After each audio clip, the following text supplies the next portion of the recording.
Bismillahirrahmanirrahim. Assalamualaikum warahmatullahi wabarakatuh. Alhamdulillahi rabbil alamin. Wabihi nasta'inu ala umurid dunya waddin. Wassalatu wassalamu ala ashrafil anbiya'i wal mursalin wa ala alihi wa sahbihi ajma'in. Subhanaka la ilma lana illa ma 'allamtana innaka antal alimul hakim.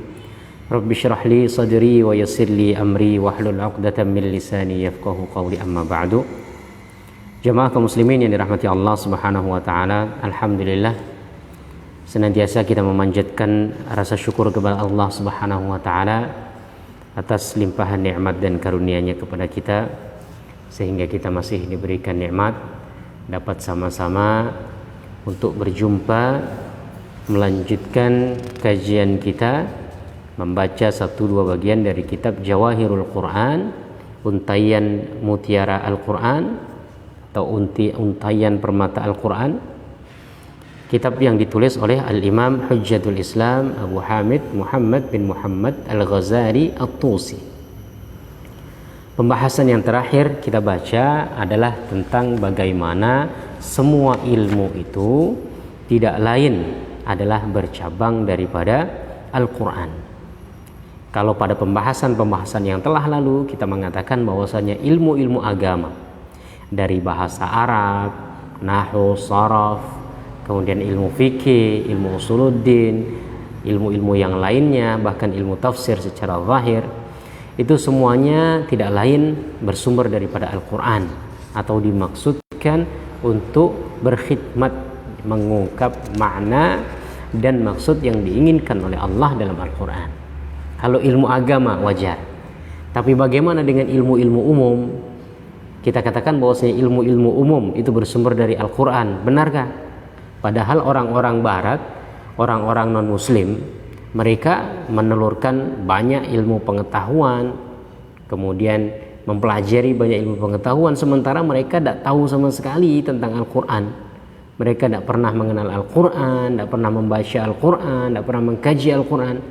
Tapi kemudian mereka bisa melahirkan ilmu-ilmu pengetahuan yang baru, gitu. Nah, seakan-akan salah kalau kita mengatakan bahwasanya ilmu-ilmu itu semua bersumber dari Al-Quran, padahal orang yang mengeluarkan atau yang menemukan ilmu-ilmu itu tidak mengetahui Al-Quran. Kalau ilmu-ilmu agama, ya ilmu-ilmu Islam, memang yang mengeluarkan atau yang menemukan atau yang melahirkan adalah orang-orang Muslim yang memang mereka mengkaji, meneliti, mempelajari Al-Quran. Bagaimana dengan ilmu-ilmu umum, ilmu-ilmu pengetahuan yang berada atau dilahirkan oleh orang-orang yang tidak pernah mengetahui Al-Quran? Nah, maka dalam memahami kerancuan ini, Imam Ghazali ingin mengatakan bahwasanya Al-Quran itu memuat ilmu luar dan ilmu inti. Ilmu luar, ilmu yang berkaitan dengan luaran Al-Quran, seperti ilmu bahasa, ilmu qiraat, ilmu tajwid, bahkan ilmu tafsir yang zahir, yang hanya sekedar memaknai Al-Quran secara lafalnya. Sementara ada ilmu lub, ilmu inti, yang diantara ilmu inti itu ada ilmu tentang ma'rifat kepada Allah Subhanahu wa ta'ala. Ma'rifat dari sisi zat, ma'rifat dari sisi sifat, ma'rifat dari sisi af'al Allah Subhanahu wa ta'ala. Nah, ilmu-ilmu pengetahuan itu tidak lain bersumber dari penelitian atau observasi, eksperimen atau pengamatan yang dilakukan oleh seseorang terhadap fenomena alam. Dan fenomena alam itu tidak lain adalah hasil dari af'al Allah Subhanahu wa ta'ala. Dan af'al Allah adalah salah satu bagian daripada ilmu inti yang dimuat oleh Al-Quran, ilmu inti yang dibahas oleh Al-Quran. Contohnya dokter, ya, atau ahli kesehatan, dia menemukan obat, menemukan cara pengobatan dan lain sebagainya karena dia mengamati orang yang sakit, mengamati penyakit, mengamati orang yang sakit, mengamati gejala-gejala tertentu yang mempengaruhi kesehatan seseorang, yang semuanya itu tidak lain adalah di antara af'al Allah Subhanahu wa ta'ala. Memberikan rasa sakit, memberikan kesehatan, menyembuhkan dan lain sebagainya, itu adalah di antara af'al Allah. Allah menjadikan seseorang sakit, ini adalah af'al Allah. Yang af'al Allah itu adalah bagian dari inti ilmu yang dimuat oleh Al-Quran.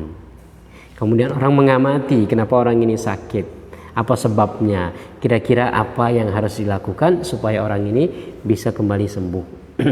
Nah, dari sini kemudian lahirlah ilmu kedokteran, ilmu kesehatan, dan lain sebagainya.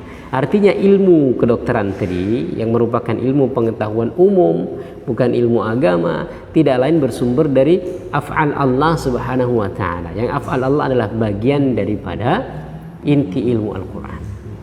Kemudian juga ketika seseorang mengamati kejadian-kejadian yang terjadi pada binatang atau tubuh manusia, atau kita kenal dengan ilmu biologi, anatomi tubuh.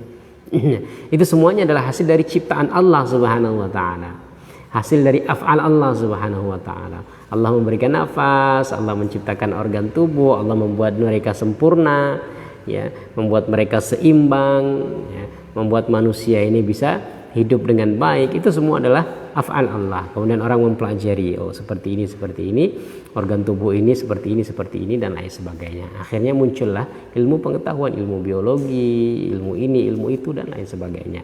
Kemudian ketika orang mengamati bintang-bintang, galaksi, tata surya, ya, peredaran matahari, bumi, planet-planet yang lainnya, dia mengamati, lahirlah ilmu astronomi.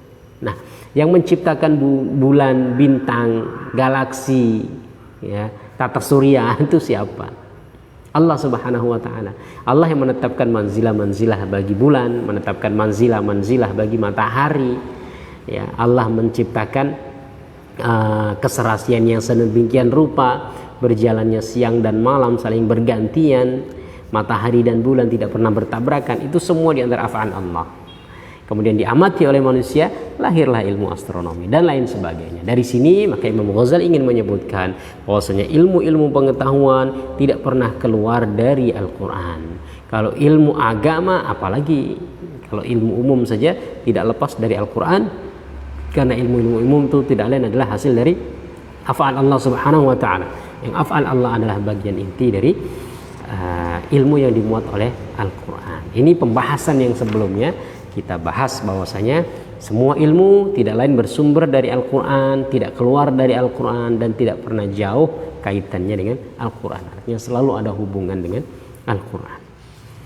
Selanjutnya Al-Faslus Sadis, bagian yang keenam, pasal yang keenam, Imam Ghazali menyebutkan fi wajhi tasmiyati bil alqab allati luqiba biha aqsamul Quran, tentang masalah penamaan dengan bahasa-bahasa kiasan atau dengan simbol-simbol, ya, yang digunakan untuk memberi nama bagian-bagian dari Al-Quran. Imam Ghazali pada pembahasan awal-awal dari buku ini kita membaca bagaimana beliau memberikan kiasan-kiasan terhadap bagian-bagian dari Al-Quran. Ada yang disebut Al-Kibrit Al-Ahmar, ada yang disebut Al-Yaqut Al-Ahmar, Yaqut, ada yang disebut dengan mutiara, ada yang disebut dengan at-tiryak, ya, penawar obat, ya kan? Ya, ada yang disebut dengan al-misk, misk artinya wewangian, parfum. Ada yang disebut dengan al-ambar dan lain sebagainya. Nah, buku ini sendiri adalah diberi nama Jawahirul Quran, untaian permata Al-Quran. Nah, artinya permata ini adalah bahasa kiasan yang digunakan oleh Imam Ghazali untuk menunjukkan kandungan makna-makna yang sangat berharga yang ada dalam Al-Quran. Kemudian bagian-bagiannya beliau pecah-pecah, ya. Ada yang jadi dinamakan ini, ada yang dinamakan itu, dan lain sebagainya. Nah, kenapa Imam Ghazali memberi nama-nama kiasan seperti itu? Nah, ini beliau ingin menjelaskan. Wala'allaka taqul asyarta fi ba'd aqsamil 'ulum ila annahu yujadu fiha at-tiryaq al-akbar.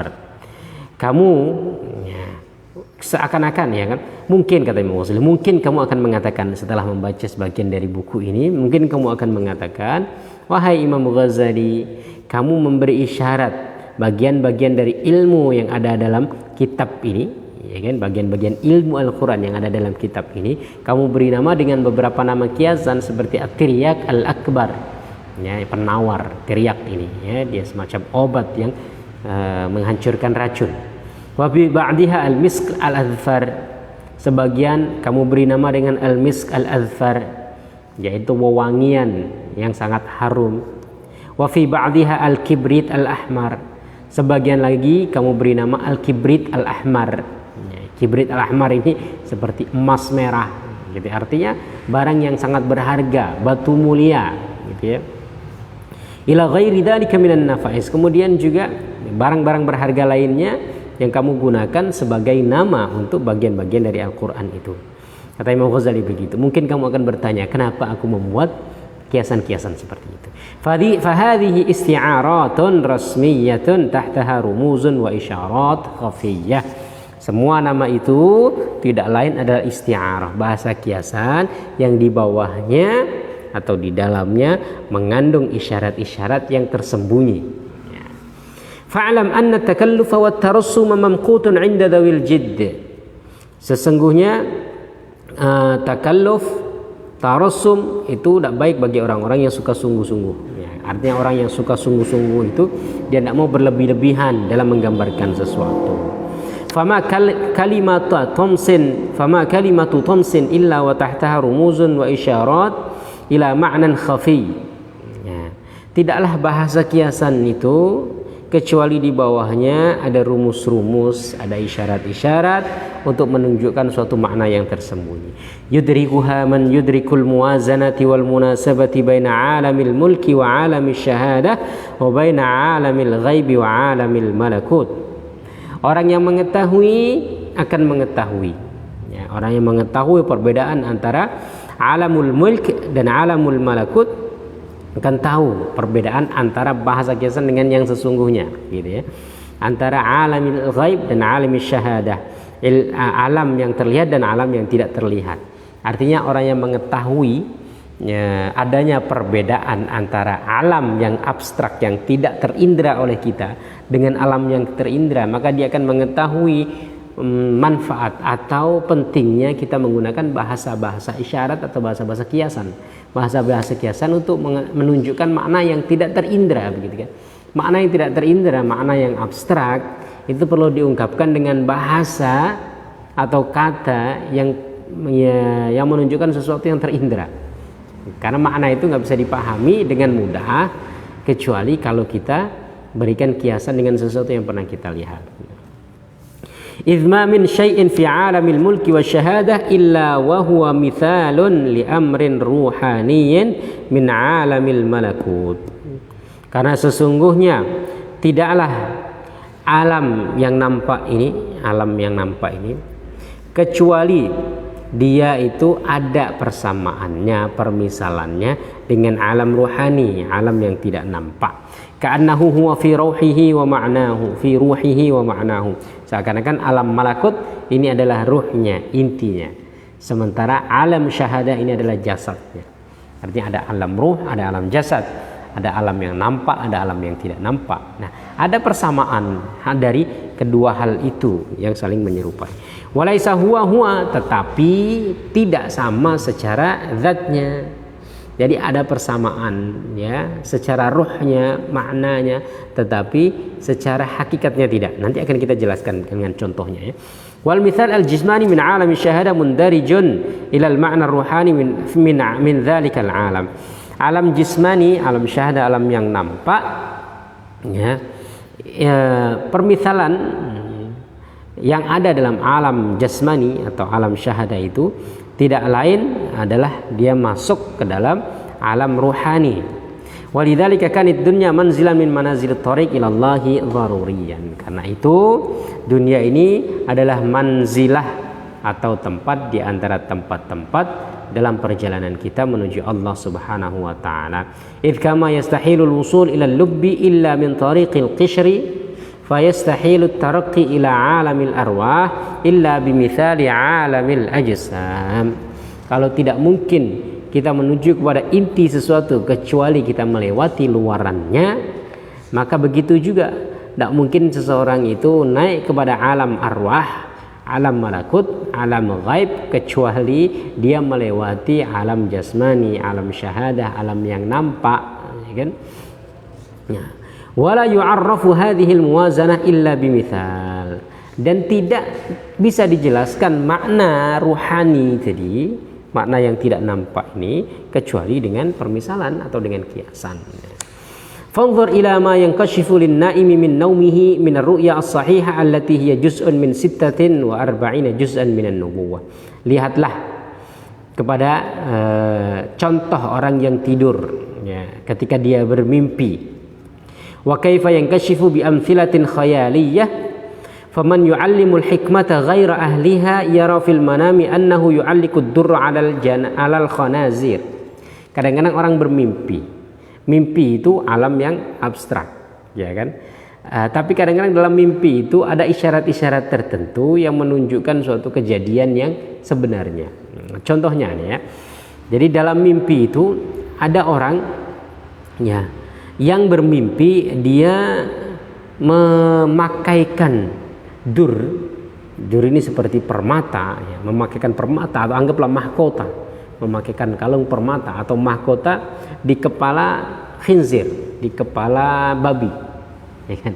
Jadi mimpi meletakkan atau memakaikan mahkota atau kalung mutiara itu kepada di babi, itu kata Imam Ghazali itu adalah kiasan bagi apa? Bagi orang yang mengajarkan hikmah bukan kepada ahlinya, mengajarkan kebaikan bukan kepada orang yang baik ya, gitu kan. Artinya khinzir ini dia tidak baik ya, dia barang yang najis bagi kita, dia hewan yang najis bagi kita ya, yang kotor, yang jorok. Kemudian dipakaikan kalung ya, dari permata, dipakaikan mahkota gitu. Seakan-akan ya itu. Jadi orang yang mengajarkan suatu kebaikan kepada bukan ahli kebaikan itu seperti orang yang memakaikan kalung permata atau mahkota kepada babi. Orangnya tidak baik, baik sepertinya babi tidak baik. Artinya kiasan orang yang tidak baik jadi seperti babi. Sementara hikmah, kebaikan, kemuliaan yang diajarkan itu seperti kalung yang diletakkan kepada babi, kalung permata. Artinya kebaikan kalung, berharganya kalung itu tidak bermanfaat lagi, tidak bisa memberikan kebaikan kepada khinzir tadi itu. Ya nggak bermanfaat, tidak bisa memberikan kebaikan. Sebagaimana mengajarkan hikmah kepada orang yang tidak ahlinya. Gitu. Nah artinya dalam mimpi itu ada suatu gambaran yang didapatkan oleh seseorang, kemudian dia mengetahui maknanya. Nah bahasa-bahasa kiasan yang digunakan untuk Al-Quran, bagian-bagian dari Al-Quran oleh Imam Ghazali itu untuk menunjukkan suatu makna, esensi ya, dengan bahasa yang bisa diindra oleh seseorang, gitu kan?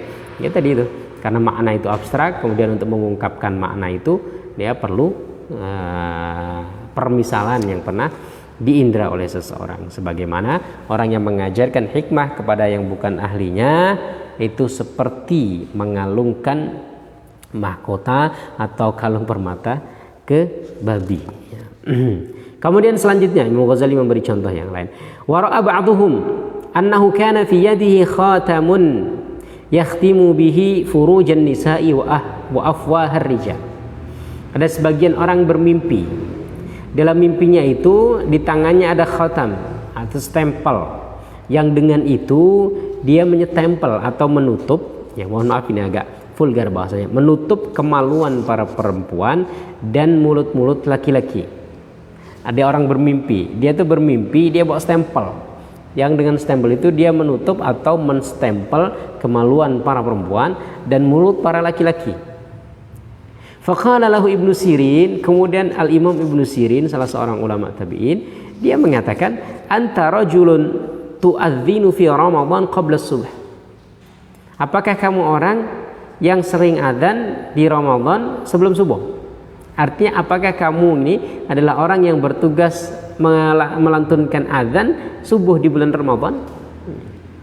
Faqala na'am, kemudian dia mengatakan iya. Nah artinya ungkapan tadi ya, jadi gambaran dia menyetempel kemaluan perempuan dan juga mulut laki-laki tadi itu adalah gambaran untuk suatu makna. Maknanya apa? Dia ini orang yang azan, yang dengan azan dia itu ya tidak boleh lagi orang berhubungan suami istri dan tertutup mulut-mulut itu untuk makan. Nah, gitu. Jadi bahasa kiasannya begitu. Artinya gambaran dalam mimpi itu sesuatu yang tergambar, tapi maknanya sesuatu yang abstrak. Jadi dia bermimpi, dia punya stempel yang dengan stempel itu dia menutup kemaluan para perempuan dan mulut-mulut para laki-laki. Ternyata Ibnu Sirin mentakwilkan mimpi itu. Artinya makna dari gambaran zahir yang dia dilihat dalam mimpi tadi, makna abstrak ya, yang dimaksudkan adalah orang ini azan subuh di bulan Ramadan.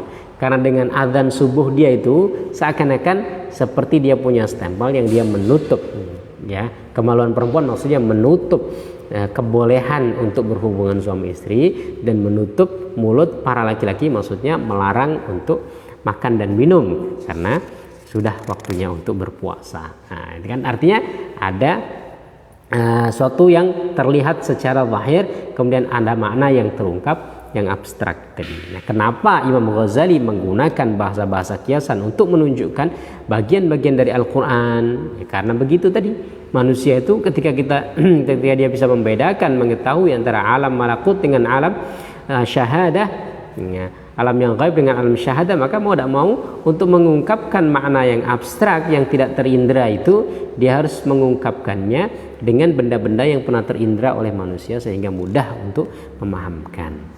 Kemudian selanjutnya faqala na'am, orang tadi mengatakan ya. Wa ra'a akhar, ada sebagian lain orang itu yang bermimpi ka'annahu yasubbu zaita fi zaitun. Dia itu menyiramkan minyak ke zaitun. Dia mimpi menyiramkan minyak ke zaitun. Ini kan gambaran yang nampak ya, zaitun sesuatu yang nampak, kemudian minyak juga sesuatu yang nampak gambar. Kira-kira maknanya apa? Gitu ya. Faqala lahu, kemudian Ibnu Sirin mengatakan kepadanya, in kana tahtaka jariyatun fahiya ummuk. Kalau kamu punya budak perempuan itu berarti ibumu. Qad subiyat wa bi'at washtaraita anta wa la ta'rif. Jadi kalau kamu punya budak perempuan, yang budak perempuan ini, mohon maaf di zaman dulu budak perempuan itu boleh digauli oleh tuannya. Kalau kamu punya budak perempuan, sesungguhnya budak perempuan itu adalah ibumu. Maksudnya gimana? Jadi budak itu adalah sebenarnya ibumu. Kemudian dia ditawan oleh seseorang dalam suatu peperangan begitu ya. Kemudian dijual, kemudian dalam jangka yang lama tidak kelihatan lagi ya, terpisah antara anak dengan ibu tadi itu. Kemudian ternyata orang ini membeli budak itu yang dia tidak tahu bahwasanya atau tidak sadar bahwasanya ibu itu sebenarnya budak itu sebenarnya adalah ibunya. Jadi takwil dari orang menyiram minyak ke zaitun tadi adalah dia itu memiliki budak perempuan yang sebenarnya adalah ibunya. Ya kan, dia sudah terpisah jauh. Mungkin orang ini, laki-laki ini mungkin di masa kecil ya dia berpisah dengan ibunya karena ibunya ditawan, dijadikan sebagai budak ya kan, kemudian dibeli dan lain sebagainya. Nah, anak ini kemudian besar, dia menjadi orang yang kaya. Ternyata ibunya ini kemudian menjadi budak, diperjualbelikan sana sini, akhirnya dalam suatu waktu begitu ya, tanpa disadari laki-laki ini membeli budak perempuan yang ternyata budak perempuan itu adalah ibunya. Nah, apa kiasan, apa sambungannya dengan kiasan menyiram minyak ke zaitun tadi ya, jadi seperti ini karena tadi ya budak perempuan boleh digauli oleh tuannya. Sebenarnya tuannya itu adalah dari ibunya gitu. Ini kan hasil dari ibunya. Anak ini yang menjadi tuan tanpa dia ketahui atau dia sadari ini sebenarnya adalah hasil dari ibunya. Artinya yang melahirkan adalah ibunya. Jadi dia seperti menyiram minyak ke zaitun karena minyak itu adalah hasil dari zaitun, ya kan? Jadi buah zaitun itu kemudian diolah sedemikian rupa dia jadi minyak. Ya. Nah, seakan-akan ibu tadi adalah zaitun, yang dari ibu itulah kemudian lahir anak tadi. Ya. Zaitun jadi minyak, ibu tadi jadi anak tadi. Maka orang yang menyiram zaitun, menyiram minyak ke zaitun berarti dia seperti menyiram ke asalnya. Dia maaf dia menyiramkan ya, air maninya ke sesuatu yang sebenarnya menjadi asal dia gitu. Jadi saya akan menyiram minyak ke zaitun, yang mana zaitun itu sebenarnya adalah asal dari minyak tadi. Nah, ini ada bahasa ya terlihat, terindra yang digunakan untuk mengungkapkan makna yang abstrak yang tidak terindra. Maka Imam Ghazali menggunakan istilah-istilah dengan benda-benda yang bisa diindra untuk menunjukkan keagungan makna Al-Quran yang tidak bisa diindra, supaya memudahkan pemahaman kita. Nah, di sini kemudian Imam Ghazali mengatakan, "Wanzur khatmal afwahi wal furuji bil khatam musyarikan lil adhan qabla subhi fi ruhil khatam wa huwal man'." Jadi Imam Ghazali ingin mengatakan, coba lihat tadi, ya, orang yang bermimpi dia punya stempel, dengan stempel itu dia menutup kemaluan perempuan dan mulut para laki-laki. Itu ternyata takwil dari mimpi itu oleh Ibnu Sirin, yaitu dia itu azan subuh. Apa persamaan antara azan dengan stempel? Sama-sama larangan, ya gitu kan? Artinya dia menstempel atau menutup kemaluan dan mulut itu, dengan ditutup di stempel itu kan dilarang untuk disetubuhi, ya kan? Kemudian dilarang mulut ini untuk dimasuki dengan makanan. Nah, itu juga sama dengan adzan, karena dengan lafal adzan itu melarang seseorang untuk makan, minum dan berhubungan suami istri. Wa in kana mukhalifan fi suratihi, tetapi bentuknya berbeda, hakikatnya berbeda. Secara makna ya, jadi ada persamaan makna, tetapi hakikatnya berbeda. Antara adzan dengan khatam dengan stempel itu beda dong. Ini stempel, ini adzan. Tapi dia punya satu kesamaan, sama-sama melarang, sama-sama mencegah. Wa qis ala ma dzakartuhu ma lam adzkuruhu. Maka kemudian kiaskan juga antara ini dengan yang lainnya tadi. Seperti tadi ya, mengalungkan kalung permata atau mahkota di babi. Sebagaimana ya, itu ada persamaan antara orang mengajarkan hikmah kebaikan kepada orang yang bukan ahlinya. Artinya mahkota, kalung mutiara ini sesuatu yang berharga, hikmah ini sesuatu yang berharga. Hendaknya dia diletakkan, dipakaikan kepada suatu benda yang berharga, ya kan? Barang yang berharga, yang mahal, ya, kepada manusia, kepada raja, kepada ratu, perempuan yang mulia dan lain sebagainya, bukan kepada babi, ya, gitu kan? Begitu juga perkataan-perkataan hikmah, perkataan hikmah ini berharga, gitu. Jangan malah diberikan kepada orang yang tidak ahlinya, sehingga nggak bermanfaat. Kemudian juga tadi ya, zait dengan zaitun, antara minyak dengan zaitun, kemudian antara ibu dengan budak. Dia secara gambarannya beda, ya kan, antara minyak dengan laki-laki tadi, kemudian antara zaitun dengan ibunya. Ini zaitun, ini ibu, ya kan, beda. Jadi gambarannya ini dua beda, tetapi ada keterkaitan makna.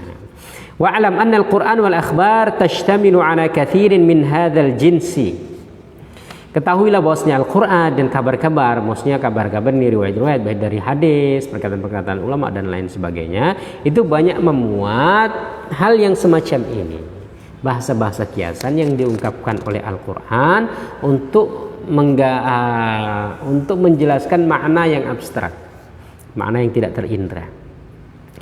Seperti firman Allah Subhanahu wa taala, seperti sabda Rasul sallallahu alaihi wasallam. Wanzur ila qaulihi alaihi salatu wassalam, qalbul mu'min baina usbu'aini min asabi'ir rahman.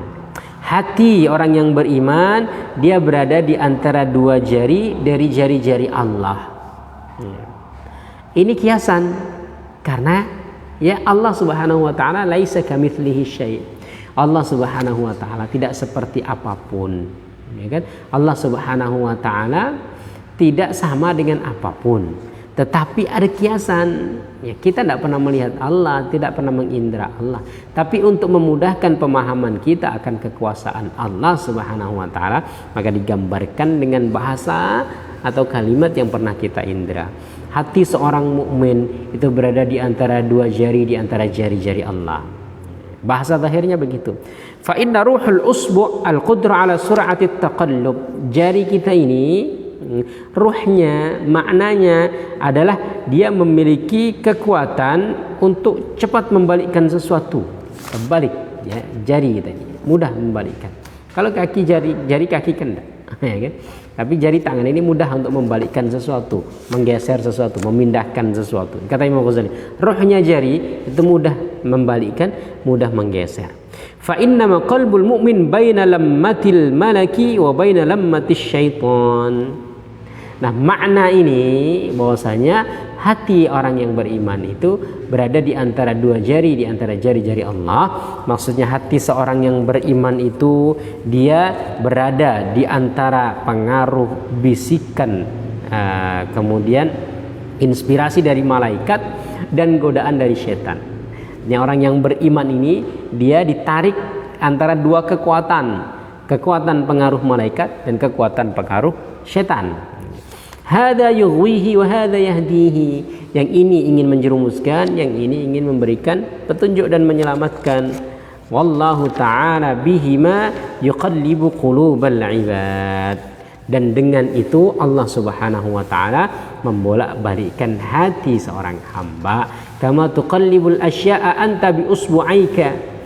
Sebagaimana engkau membolak-balikkan sesuatu dengan kedua jari.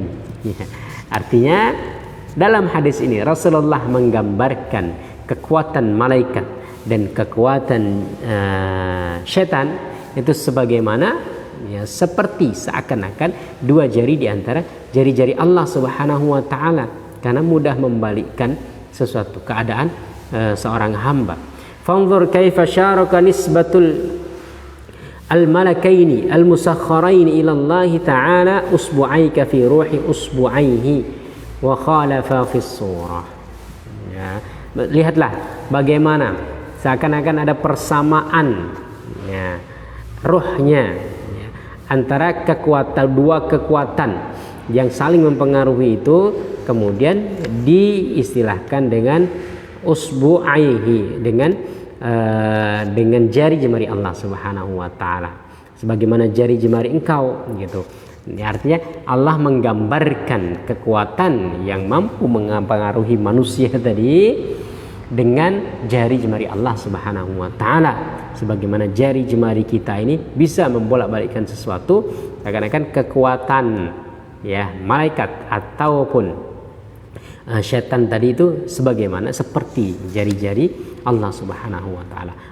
Rasulullah sallallahu alaihi wasallam memberikan gambaran seperti ini untuk memudahkan makna sampai kepada pikiran kita, bahwasanya Allah Subhanahu wa taala dengan mudah bisa membolak-balikkan hati seorang hamba, karena tadi ada pengaruh dari malaikat dan ada pengaruh dari syaitan.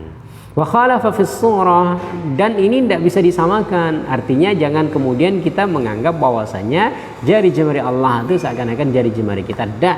Jangan sama sekali.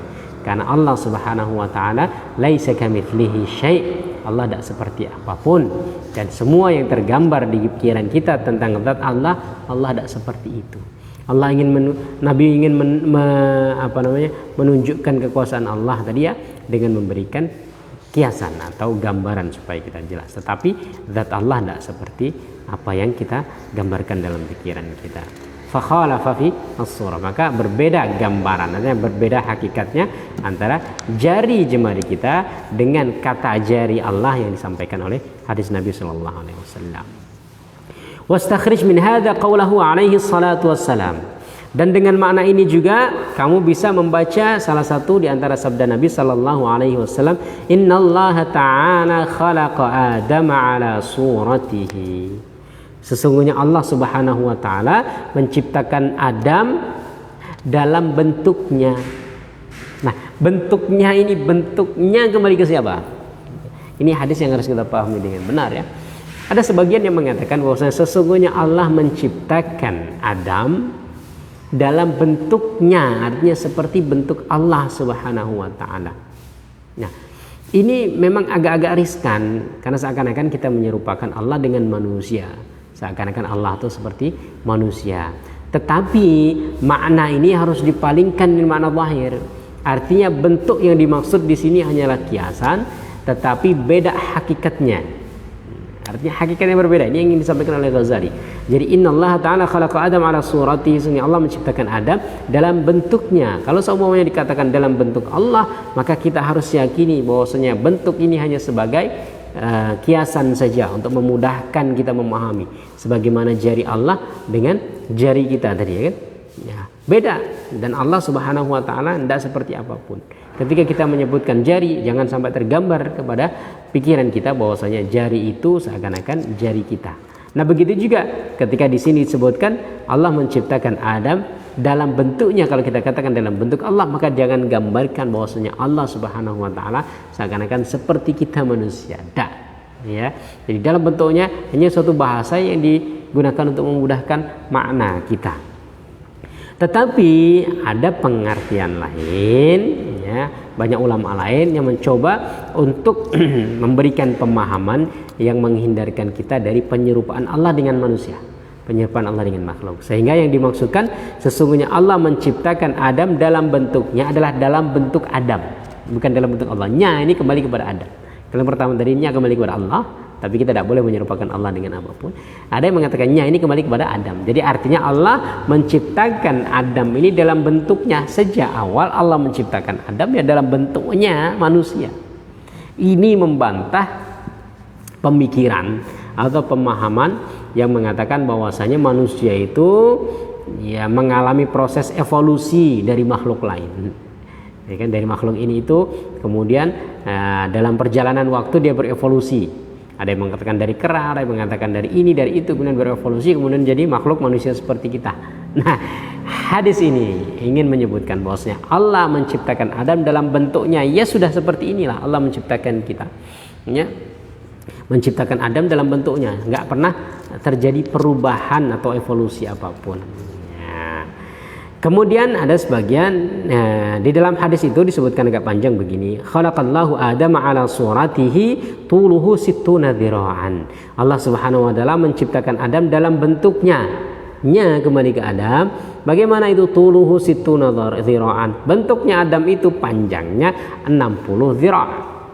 Nah, kan? 60 hasta. Falamma khalaqahu qala idhhab fasallim ala ulaika an-nafar minal malaikah.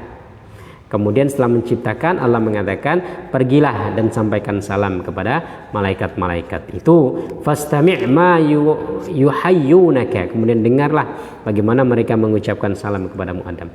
Fa innaha tahiyyatuka wa tahiyyatu dzurriyyatika. Sesungguhnya itu adalah ucapan salammu dan ucapan salam anak-anak keturunanmu. Faqala assalamu alaikum. Kemudian dia mengatakan Adam assalamualaikum. Faqalu, kemudian malaikat mengatakan assalamu alayka wa rahmatullah. Keselamatan atas kamu dan rahmat Allah ke atasmu. Fazadauhu wa rahmatullah fa kullu man yadkhulul jannata ala surati Adam. Dan malaikat menambah wa rahmatullah. Ya kan? Jadi Adam mengucapkan assalamualaikum. Kemudian malaikat menjawabnya assalamu alayka wa rahmatullah. Nah, fa kullu man yadkhul jannata ala surati Adam. Semua orang yang masuk surga nanti adalah dia bentuknya seperti Nabi Adam. Artinya tingginya 60 zira'. Falam yazalil khalqu yanqusu hatta al-an.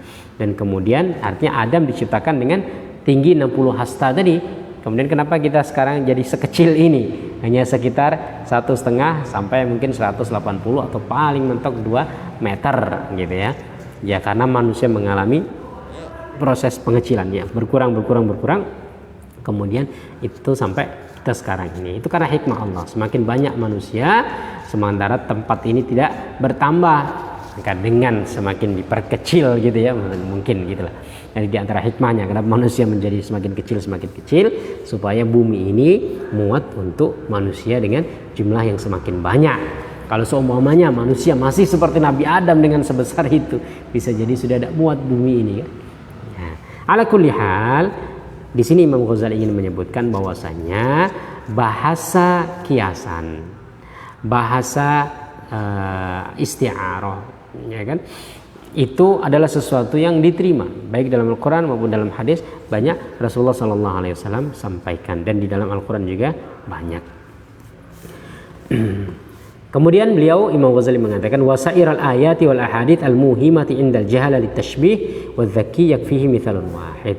Dan ada banyak lagi ayat-ayat Al-Quran dan hadis-hadis yang seakan-akan bagi sebagian orang bodoh itu memberikan legitimasi keserupaan antara Allah dengan makhluk.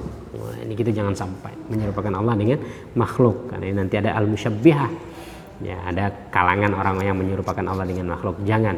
Ya, jadi bahasa yang digunakan oleh Al-Quran atau hadis yang seakan-akan ada penyerupaan Allah dengan makhluk itu pada hakikatnya adalah ingin mengungkap makna yang tidak terindra oleh manusia sehingga mudah dipahami. Tapi Allah tidak seperti itu.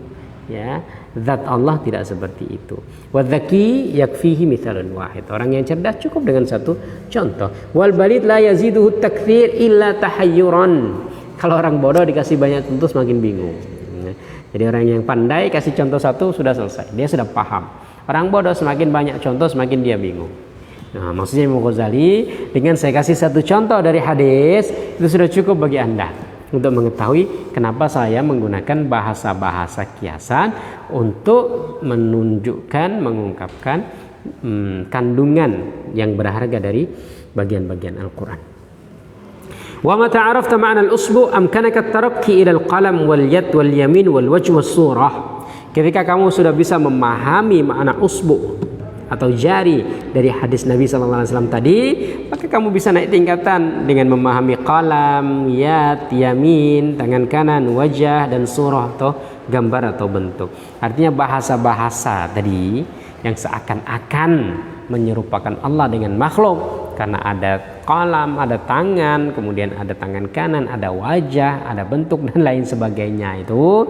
Ya, kalau kamu sudah memaham sudah pandai, sudah paham cara memahami hadis usbu' tadi, hadis jari jemari Allah tadi, maka kamu bisa memahami kata yad, tangan, yamin, surah dan lain sebagainya. Artinya kamu bisa memahami bahwasanya yang dimaksudkan dari kata-kata itu bukanlah kata-kata untuk menyerupakan Allah dengan makhluk, seakan-akan sama antara Allah dengan makhluk, punya tangan, wajah dan lain sebagainya. Tapi itu adalah bahasa yang digunakan untuk menunjukkan makna yang tidak terindra oleh manusia. Wa akhadta jami'uha wa akhadat jami'uha ma'nan ruhaniyan la jismaniyan. Dan semua kata tadi itu dia mencakup makna-makna yang ruhani, makna-makna abstrak, bukan makna-makna jismani. Fata'lama anna ruhal qalam wa haqiqatahu allati la budda min tahqiqiha idza dzakarta haddal qalam huwa alladhi yuktabu bihi. Ketika itu maka kamu bisa memahami kata qalam yang digunakan oleh Al-Quran maupun hadis. Rufi'al qalamu an thalathin. Pena itu diangkat dari 3 orang. Apa pena itu maksudnya? Kalau kamu bisa mengetahui membedakan antara alam malakut dengan alam mulk, antara alam yang abstrak dengan yang non abstrak, materi dan imateri, ya kan? Maka kamu bisa memahami kata-kata itu tadi. Pulpen contohnya, huwa alladhi yuktab, yaitu alat untuk menulis. Fa in kana fil wujudi syai'un yatasattaru biwasitatihi naqshul ulumi fi alwahil qulub. Dengan pulpen itulah tertulis sesuatu, artinya pulpen ini menjadi wasilah tertulisnya sesuatu. Ya, maka dengan itu juga Allah menggunakan kata qalam untuk menunjukkan tertulisnya sesuatu di hati. Fa akhliq bihi an yakuna huwal qalam, maka dimisalkan dengan pulpen. Fa innallaha ta'ala 'allama bil qalam, Allah Subhanahu wa taala mengajarkan manusia dengan pena. Maksudnya bukan berarti pena beneran gitu ya. Allah mengajarkan, tetapi Allah mengajarkan manusia dengan sesuatu yang bisa masuk ke dalam hati mereka, sebagaimana kita menulis sesuatu di atas lembar. Kita menulis sesuatu di atas lembar dengan pulpen.